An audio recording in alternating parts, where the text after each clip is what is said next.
Welcome to Clear English Daily. Your daily podcast for simple and confident English speaking. Hello, hello. Oh, I'm so happy you're here.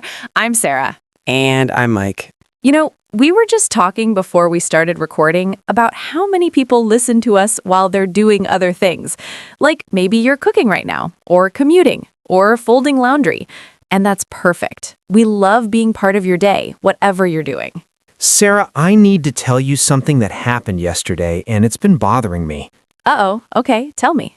So I was helping someone with their English, right? Very smart person. Works in tech, reads articles in English every day, understands basically everything. Okay. And I asked them a simple question. Just, what made you decide to learn English? Super basic question. Right. And they just froze. Like I could see them thinking. I could see the words forming in their mind, but nothing came out for like 10 full seconds. And then they finally said something, but it was really choppy, and they looked so frustrated with themselves. Oh, I know that feeling.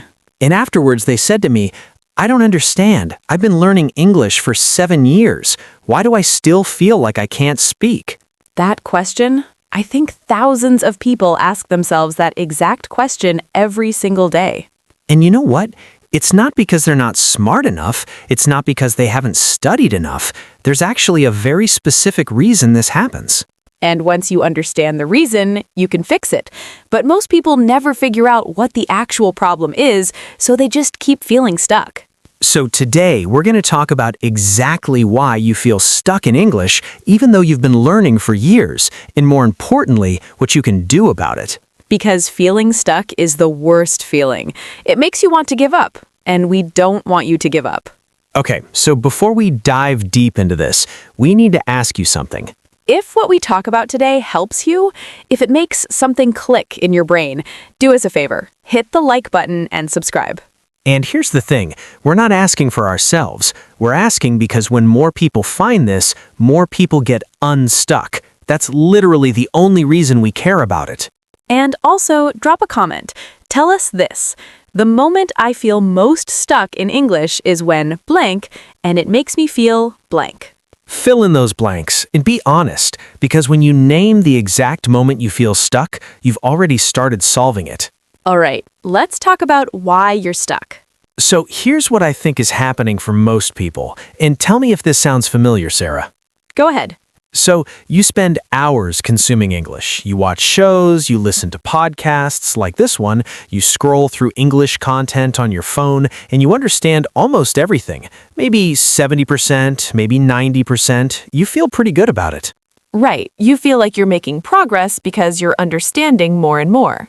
Exactly. But then someone asks you to actually say something, to produce language, to respond in real time. And suddenly, it's like your brain shuts down. Yeah, it's like all that English you put into your head just disappears when you need it. And this is where people get confused. They think, I understand so much, why can't I speak? There must be something wrong with me. But there's nothing wrong with them. Nothing at all. The problem is they've been training the wrong skill. What do you mean? Okay, think about it like this. Understanding English and speaking English are two completely different skills. It's like swimming and diving. Related, yes, but totally different. Oh, I like that. Keep going. When you watch English content, your brain is in receiving mode. Information is flowing in. Your brain just has to recognize patterns, match words to meanings. It's actually pretty passive. Okay.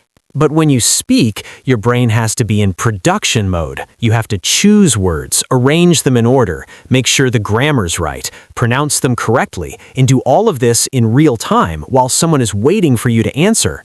So it's like you've been practicing swimming in shallow water, but now someone's asking you to dive off a cliff. Yes, exactly. And you're standing at the edge going, wait, I know how to swim. Why does this feel impossible? Because it's a different skill. Swimming is not diving. And understanding is not speaking. You can be amazing at one and terrible at the other. Okay, so that's the first reason people feel stuck. They've been practicing input, not output. Correct. But there's another reason too, and this one is even sneakier. What is it? Most people practice English in safe environments. They listen to podcasts where they can pause and rewind. They watch shows with subtitles. They read articles at their own pace. Everything is controlled. Which feels good. It feels great because you're not making mistakes. You're not embarrassing yourself. You're just comfortably learning. But real conversations are not safe or controlled. Someone asks you something unexpected. You have 3 seconds to answer. You can't pause them. You can't rewind. You just have to respond. And if you've never practiced in that kind of pressure situation, of course you're going to freeze. Of course, it's like training for a race by only walking, and then on race day, you're surprised you can't run. We really love our metaphors today. We do, but I think they help because this isn't about intelligence, it's about training the right skill in the right way. Okay, can I share a personal story about this? Please.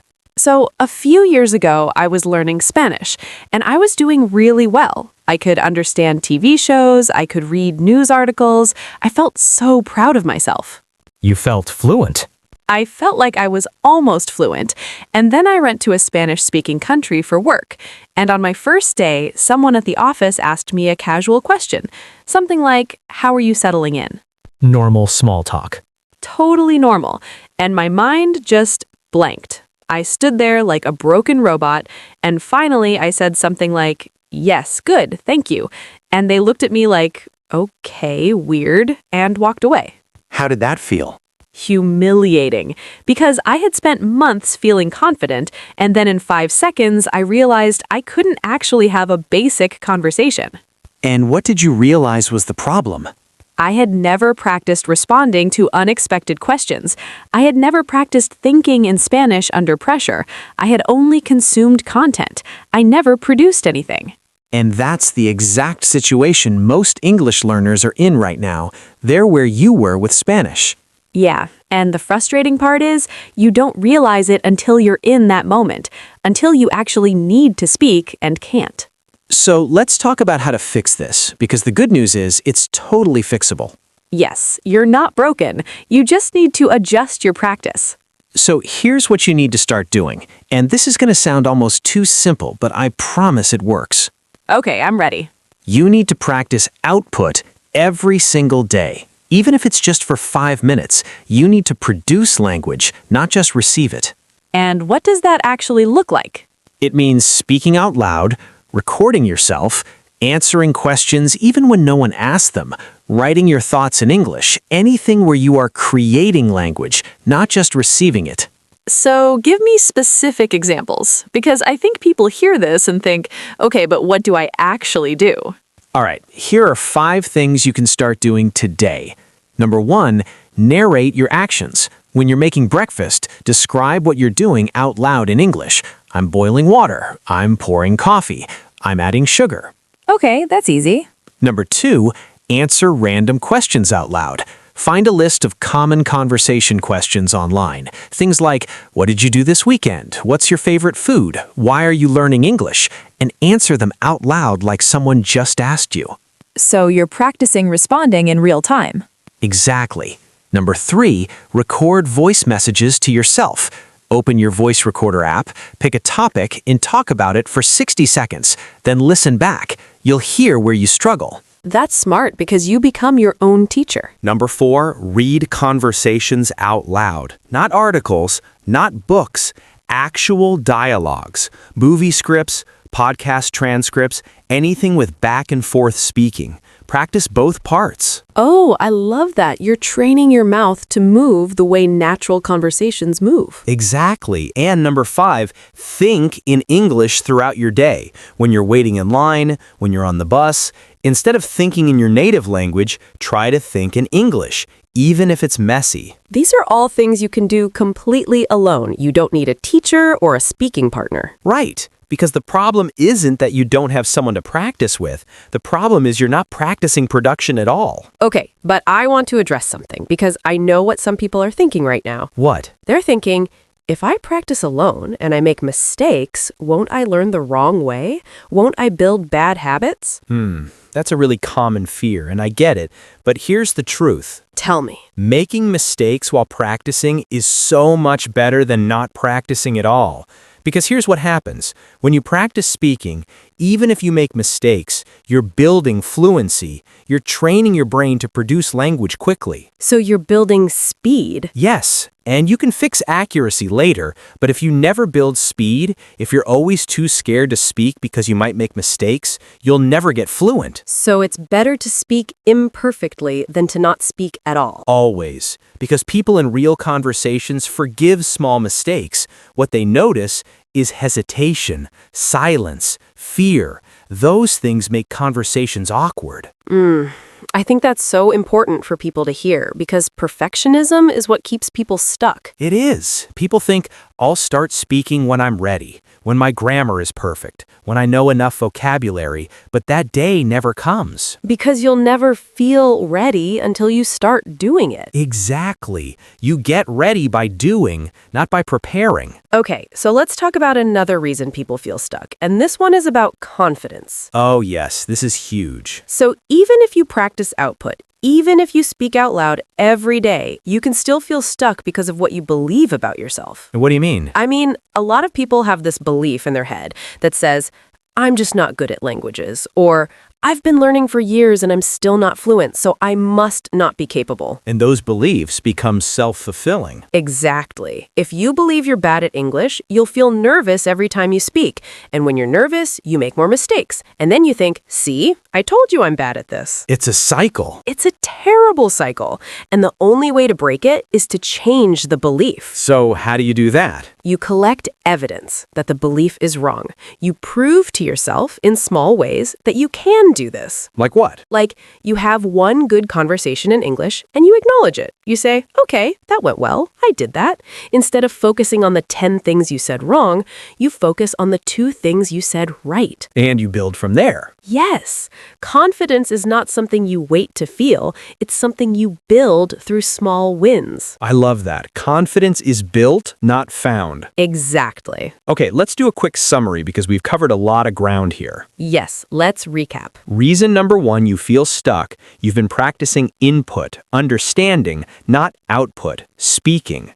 The fix is to practice producing language every single day, even just for 5 minutes. Reason number 2. You practice in safe, controlled environments, but real conversations are unpredictable and fast.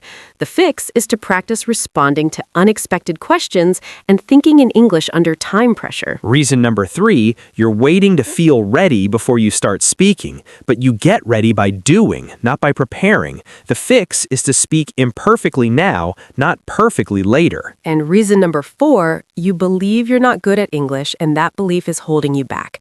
The fix is to collect small wins and build confidence through evidence, not hope. Those are the 4 reasons, and all of them are fixable. You are not stuck because you're incapable. You're stuck because you've been using the wrong approach. And now you know the right approach. All right, word tour time. Let's go through some key vocabulary from today. First word, freeze. When you freeze, you suddenly stop and can't move or speak, usually because of fear or surprise. Your brain goes blank. I wanted to answer, but I completely froze. Or, every time someone asks me a question in English, I freeze. Next word, choppy. When something is choppy, it's not smooth. It stops and starts. In speaking, it means you pause a lot and can't form smooth sentences. My English sounds really choppy when I'm nervous. Or, I'm trying to speak less choppy and more fluidly. Next phrase, click in your brain. When something clicks, it means you suddenly understand it. It makes sense in a way it didn't before. After he explained it, something clicked and I finally got it. Or, I'm hoping today's episode makes something click for you. Next word, consuming. When you consume content, you take it in. You watch, read, or listen to something. It's passive intake. I spend hours consuming English content but never practicing speaking. Or, Consuming podcasts is great, but you also need output. Next phrase, production mode. When your brain is in production mode, it's actively creating language, not just receiving it. You're thinking, forming sentences, speaking. I need to get my brain into production mode, not just understanding mode. Speaking requires production mode, which is harder than receiving mode. Next word, humiliating. When something is humiliating, it makes you feel deeply embarrassed or ashamed. It hurts your pride. That moment was so humiliating, I wanted to disappear. Or, making mistakes in front of people can feel humiliating, but it's part of learning. Next phrase, self-fulfilling. A self-fulfilling belief is one that comes true because you believe it. Your belief causes the outcome. If you believe you're bad at English, it becomes self-fulfilling because you stop trying. Or, negative beliefs about yourself are often self-fulfilling. And last phrase, build from there. When you build from there, you take what you have now and add to it. You use it as a foundation to grow. Once you have one good conversation, you can build from there. Or start small and build from there. Don't try to do everything at once. All right, let's wrap this up. So here's what I really want you to take from today. Feeling stuck doesn't mean you're failing. It means you're at a turning point. And the turn you need to make is from consuming to producing, from preparing to doing, from waiting to starting. You have spent enough time getting ready. You are ready now, even if it doesn't feel like it. So here's your assignment. Today, before you go to bed, practice output for just 5 minutes. Pick one of those 5 activities we mentioned, just one, and do it. And then come to the comments and tell us. Write this sentence. I practiced blank today, and it felt blank. Share it, because when you share it, you're committing. And when other people see your comment, they'll feel motivated to do it too. We actually read these, and we're cheering for you. And listen, if today's episode helped you understand why you've been feeling stuck, send this to someone else who feels the same way. Don't keep it to yourself. Because there's someone in your life right now who's been learning English for years and feels like they're getting nowhere. And they think it's their fault, but it's not. They just need to hear this. So share it. Like it. Subscribe if you haven't yet. Help us help more people get unstuck. Being stuck is not permanent. It's just a phase. And this phase ends the moment you start practicing differently. You've got this. We know you do. And we're going to keep showing up here to remind you until you believe it too. All right, we'll catch you next time. See you soon. Keep going.